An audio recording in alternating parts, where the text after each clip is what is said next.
రాకేష్ రెడ్డి కూడా ఒక తెలంగాణ పౌరులు ఆ ప్రశ్న మీద చేసి నిజంగానే నేను హరీష్ రావు గురించి తెలిసింది వాళ్ళ బంధువులకు ఆయన ఎంత సంపాదించాడు నాకే తెలుసు రబ్బర్ చెప్పులు ఉన్నాయని ఎవరు చెప్పారు రబ్బర్ చెప్పులు ఉన్నాయో ఎవరు నువ్వు చెప్పాను నేను చెప్పానా మైనంపల్లి హనుమంతరావు ఈజ్ ఎన్ఆర్ఐ ఆయన చెప్పిండు ఆయన ఉన్నత విద్యావంతుడు ఉన్నత సంస్కారి మంచి మంచి పార్టీలు వేరే ఉండొచ్చు పార్టీ అనేమైనా ఉండొచ్చు నాదేమైనా ఉండొచ్చు తెల్ల రాజకీయంగా కొట్లాడాలి ఈరోజు మల్కాజ్గిరికి ఇన్ఛార్జ్ ఇచ్చారు అక్కడ పార్లమెంట్ సభ్యుడు కూడా మైనంపల్లి గారు పోటీ చేయొచ్చు రాజకీయ పరంగా పోరాటం ఈ రోజు మల్కాజ్గిరిలో గెలవాల్సిన అవసరం ఉంది భారతీయ జనతా పార్టీ రేపు మంచి వ్యక్తి అంటే అన్నారు మళ్ళీ ఆ మంచి వ్యక్తిని రేపు తిట్టాలా రాకేష్ రెడ్డి మంచిది కాదు రేపు సరే ఆయన పార్టీ పక్కన పెడితే రేపు మరి మైనంపల్లి గారు మల్కాజ్గిరి నుంచి పోటీ చేసి 1,00,00,000 కోట్ల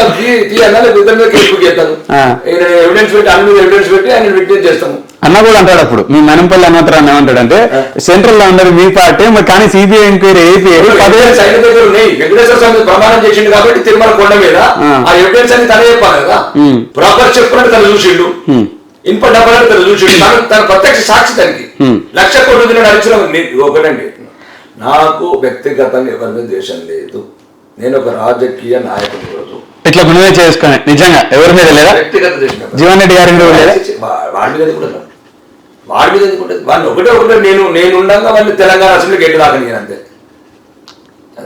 రాజకీయ పోవడం వ్యక్తిగతంగా అవసరం లేదు నేను ఎవరిని ఈ రోజు కూడా నేను చెప్తున్నాను క్లియర్ గా నేను భారతీయ జనతా పార్టీ కార్యకర్తను ధర్మం న్యాయం దేశం ఉండాలంటే ఈ ఇంటర్వ్యూ చూస్తున్న వాళ్ళందరూ దయచేసి ఈ వీడియో మీ దగ్గర ఉంచుకోండి భారతీయ జనతా పార్టీ ఉంటేనే దేశం భద్రత ఉంటుంది ఈరోజు మతకాలు లెక్కలు లేవండి భారతీయ జనతా పార్టీ 21 లక్షల మతకాలు లేవు ఎందుకు మతకాలు ఉండాలి కదా మేము ఉన్నప్పుడు ఉండదు ఇది అందరికి సమానంగా చూస్తారు ఎవరైతే దేశ విద్రోహులు ఉంటారో వాళ్ళ భద్రత దేశ భక్తులు మా సోదరులు ముస్లింస్ ఎవరు కాదు మా సోదరులు మా రక్తం అందరం ఒకటే కాబట్టి అందరం కలిసి ఉంటాం మళ్ళా మొత్తం పాకిస్తాన్ బంగ్లాదేశ్ ఆఫ్ఘనిస్తాన్ ఒకటి చేసుకుంటాం అందరం అన్నదమ్ముల్లా బతుకుతాం 2014 తర్వాత రాష్ట్రం విభజించిన తర్వాత రాష్ట్ర పరిస్థితి అప్పుల పరిస్థితి దోపిడీ గురించి ఏం చెప్తారు రాకేష్ దోపిడీ చేసిన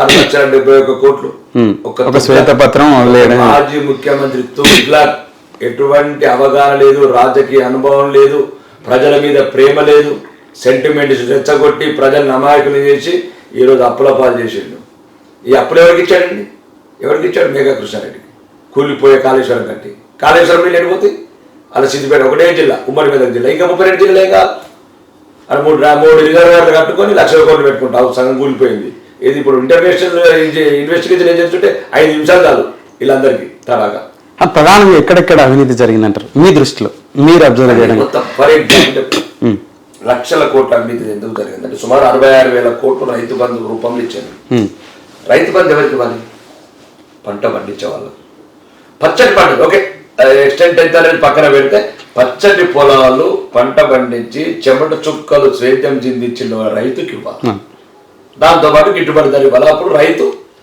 సత్యన అవుతాడు ఆ రైతు వ్యవసాయం మీద ఆధారపడతాడు ఇప్పుడు వ్యవసాయదారుడు అంటే పిల్లలు ఇవ్వకుండా ఏదైతే ఉందో అది మార్చి వ్యవసాయం చేసుకునే పిల్లలు ఇచ్చే రోజులు రావాలంటే గిట్టుబాటు ధర రావాలి కానీ ఎవరికి ఇచ్చాడు ఈయన సినిమా స్టార్ మహేష్ బాబుకు జూనియర్ ఎన్టీఆర్కు పాలమల్ల రెడ్డికి ఆశనగర్ జీవన్ రెడ్డికి ఎర్రబెల్లి దయాకర్రావుకి దాన్ని ఇచ్చేది రాకేష్ రెడ్డికి రాలే తీసుకోలే 2018 రాజకీయ 2018 లెటర్ రాసి ఇచ్చేసిన కథని నేను నా కుటుంబంలో ఎవరైనా తీసుకోలే సో వీళ్ళకి తప్పు పడతా ఉన్నారు ఉన్నవాడు ఎవడు వీడు ఎవరి డబ్బు ఇదంతా పేద ప్రజల డబ్బు పెద్దలకు పంచడం ఏంది పేదోడి డబ్బు పెద్దలకు పంచడం ప్రపంచంలో ఫస్ట్ టైం చూస్తున్నా పెద్దల డబ్బు పేదోడికి పంచాలా కానీ దుర్మార్గుడు పేదల మీద 12 అప్పటి నువ్వు కట్టవా కేవలం కట్టడా 6,70,000 ఒక్కొక్క కుటుంబానికి 7 లక్షల రూపాయలు అప్పు వచ్చింది అశోక్ నగర్ అడ్డ మీద ఉన్న అడ్డకూరికి 7 లక్షలు రోజు ఆటో రిక్షలు నడుపుకునే అతనికి 7 లక్షలు కుటుంబానికి ఓలా టెక్స్ ఉద్యోగం దొరక నీలాంటి చదువుకుంటే నాలాంటి చదువుకున్న నిరుద్యోగ దానికి ఎవరు వీళ్ళకి ఏం సంబంధం ఓకే వీళ్ళకి ఏమైనా అప్పు చేసినావు ఏం చేయాలి డబ్బుని వీళ్ళ విద్య మీద వీళ్ళ వైద్యం మీద వీళ్ళకు ఉపాధి మీద వీళ్ళకి మౌలిక వసతులు ఒక నాణ్యమైన జీవిత స్టైలు రోడ్లలో రోడ్స్ డ్రైనేజ్ పిచ్చోడు నేను తుగ్గగా ఎందుకంటే పిచ్చోడు పిచ్చి పిచ్చిగా 5 వేలలో ఏం తాగిండో ఏ బ్రాండ్ అర్థం కాకుండా తాగిండు, అర్థం కాకుండా వేసిండు 10 ఏళ్ళు. ఏం చేసేది అందరికి చెప్పు. 50 లక్షల కోట్ల ఆస్తిని ఇక్కడ నిర్మించడం జరిగింది. మీరు కాంగ్రెస్ నాయకులు కలిసి చిల్లర ఆరోపణ చేస్తా ఉన్నారని చెప్పేసి కేటీఆర్ నేను కూర్చుంటాము 100 గంటలు ఆర్గ్యుమెంట్ చేస్తా, 100 గంటలు. వీళ్ళందరూ కొత్త కలెక్టర్ ఎర్రగడ్డ పంపారు వీళ్ళందరూ. ఎందుకంటే ఒక ప్రాంతంలో ఒక ఎకరం ఉంటుందండి. ఈ ఎకరాన్ని ఇంతకుముందు ముఖ్యమంత్రి ఉన్నప్పుడు అన్నాడు ఆయన, మాజీ ముఖ్యమంత్రి, 80,000 జరిగింది, 80 లక్షలు కొనుగోలు. అక్కడ ఏదైనా బంగారు గారులు వచ్చినాయా, లేకపోతే కేజీఎఫ్ దానికి నిధులు వచ్చినాయా? పిచ్చోళ్ళు పెంచుకున్నారు అంతే. ఆ ప్రాజెక్ట్ వస్తున్నది, ఈ ప్రాజెక్ట్ వస్తున్నది, అదే 10,000 అన్నారు, అదే 20,000 అన్నారు, అదే 30,000, అదే 50,000. నీకు ఎక్కడైనా డెవలప్మెంట్స్ ఉండాలా, ఏదైనా యాక్టివిటీస్ ఉండాలా, ఇండస్ట్రీస్ పడాలా, ఏదైనా ఇన్ఫ్రా కావాలా? ఏది లేకుండా కూడా పల్లెటూరులో మోసం చేయించారు. అదే భూమి ఆ ఉన్న పెద్ద కూడా రాకేశ్వర పేదల దగ్గర. మీ ఇంకా ఆర్మర్లు ఇంకా ఎక్కువ అంట. నేనేమంటున్నానంటే, ఇప్పుడు పేద ప్రజలను అప్పు చేసి తీసుకొచ్చినప్పుడు బాధ్యత ఖర్చు పెట్టాలి. నేనేమంటున్నానంటే, ఇప్పుడున్న ప్రభుత్వాలు కావచ్చు, ఏ ప్రభుత్వం వచ్చినా పేద ప్రజల పన్నులు కానీ రాష్ట్ర ఆదాయాన్ని కానీ దాన్ని పేద ప్రజలు ఖర్చు పెట్టాలి. అది ప్రాథమిక హక్కు, పేదవాడి హక్కు కూడా, ఎందుకంటే దేశ పౌరులు. కానీ కొత్త ఇప్పుడు ఒక చిన్న ఉదాహరణ చెప్తా. ఈ తుగ్లక్ మాజీ ముఖ్యమంత్రి ఎట్లా చేసిన ప్రణాళికలు ఎట్లుంటాయంటే, దళిత బంధు ఇస్తా స్టేట్మెంట్ ఇచ్చినారు హుజరాబాద్ ఎలక్షన్ టైంలో. ఓకే, సంతోషం. ఇచ్చినప్పుడు ఏమన్నా ఒక స్టేట్మెంట్ ఉంటుంది, పేపర్లు చూపిస్తాం, డాక్టర్లకు ఇస్తాం, ప్రభుత్వ ఉద్యోగులకు ఇస్తాం. రోజు కూలి ఒకటికి ఏమి ఇస్తాం అంటే ఎస్సీలలో డాక్టర్లకు ఇస్తారట, జూబ్లీహిల్స్ ఉన్న డాక్టర్లకు కూడా ఇస్తారట, ఎస్సీలకు. గవర్నమెంట్ ఎంప్లాయీలు ఇస్తారట, కలెక్టర్లకు, ఎస్సీలకు. మరి అదే ఎస్సీలు పేదవాళ్ళు ఎంత దీనస్థితిలో ఉన్నారు వాళ్ళకి. నేను తెలంగాణ వ్యాప్తంగా 26,000 గ్రామాలు ఉన్నాయి. 90% గ్రామాలల్లో మొత్తం మిస్యూజ్ అయింది స్కీమ్స్ అన్ని. ఈ దుర్మార్గుడు చేసి దళిత బంధు కావచ్చు, రైతు బంధు కొండలున్నోడికి, నేను గుట్టలున్నోడికి హెలికాప్టర్ లక్ష తీసుకున్నాను, చార్టెడ్ ఫ్లైట్ లక్ష తీసుకున్నాను, రైతు బంధు. ఈ దుర్మార్గుడు పరిపాలన వల్ల నేనేమంటాను, రైతు బంధు రైతులకి ఎవడైతే, అది కూడా పంట పండించే రైతుకే. పేరుకు రైతు పాస్బుక్లు పెట్టుకున్నాడు కాదు, రైతు పంట పండించు. ఇప్పుడు కొత్తగా కాంగ్రెస్ ప్రభుత్వం ఇప్పుడు దయచేసి కొత్తగా ప్రభుత్వానికి చెప్తున్నా, ఈ ముఖ్యమంత్రి గారికి దయచేసి ఎప్పుడైతే మన శ్వేతపత్రం రిలీజ్ చేసాం అసెంబ్లీలో, దయచేసి నా మాట శాసనసభ్యుడికి చెప్తున్నా, తెలంగాణ పౌరుడిగా చెప్తున్నా, ఒక పేదవాడి హృదయంలోకి వెళ్ళి చెప్తున్నా, ఈ 10 ఏళ్లలో జరిగిన ఇట్లాంటి స్కీమ్లన్నీ రికవర్ చేయండి.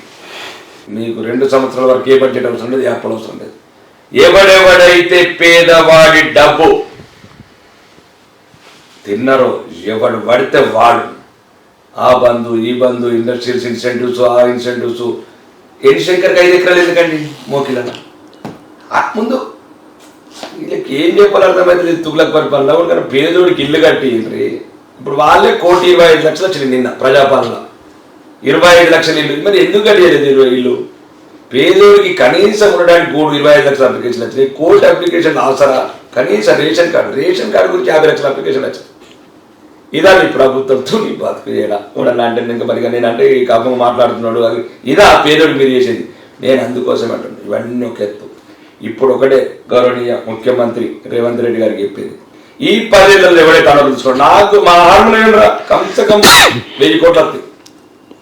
కోటీశ్వరులకు వచ్చింది మొత్తం. అదేంటి యంత్ర లక్ష్మణ స్కీమ్ మొత్తం కోటీశ్వరులకి, మొత్తం అది ట్రాక్టర్స్, హార్వెస్టర్స్ అవి ఇస్తారు. అవన్నీ రికవరీ చేయండి. ఇప్పుడు ఎవరెవరైతే 100 ఎకరాలు 500 ఎకరాలు సినిమా స్టార్స్, ఇండస్ట్రీస్ అన్ని రికవరీ చేయండి. అంతేనా కదా?